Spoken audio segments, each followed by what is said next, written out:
The sinking of the RMS Titanic, the tragedy that ended an era. In April 1912, the RMS Titanic, the largest and most luxurious ocean liner afloat, set sail on its maiden voyage with the reputation of being practically unsinkable. 4 days later, after striking an iceberg in the North Atlantic, the ship broke apart and sank, taking the lives of approximately 2,500 people from its 2,224 passengers and crew. The disaster was a catastrophic failure of both engineering and regulation, serving as a brutal wake-up call that shattered the overconfidence of the Edwardian age and led to a complete overhaul of global maritime safety. The design flaw and the glancing blow. The Titanic was designed with 16 watertight compartments and was built to stay afloat if up to 4 were breached. However, the glancing blow with the iceberg damaged at least 5 compartments, allowing water to cascade over the tops of the bulkheads, which were not capped at the top.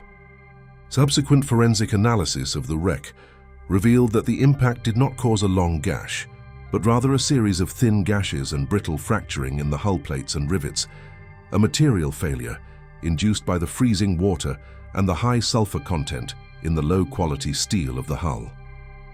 The social inequality of survival. The tragedy exposed the rigid class hierarchy of 1912 society.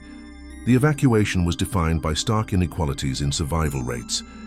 First-class women had a survival rate of approximately 97%. Third-class, steerage passengers, primarily poor emigrants from countries like Ireland and Italy, had a survival rate of roughly 25%. Only 174 of 710 survived. The crew suffered the highest casualties, with about 700 fatalities, due to the protocol of prioritizing passengers. The disaster was magnified in the public imagination by the loss of high-profile millionaires, juxtaposed against the thousands of working-class and emigrant passengers who perished. The scandal of the lifeboats. The lack of sufficient lifeboats became the primary source of public outrage. The Titanic carried only 20 lifeboats, enough for approximately half of the people aboard. Yet this number technically complied with outdated British Board of Trade regulations written in 1894 for much smaller ships.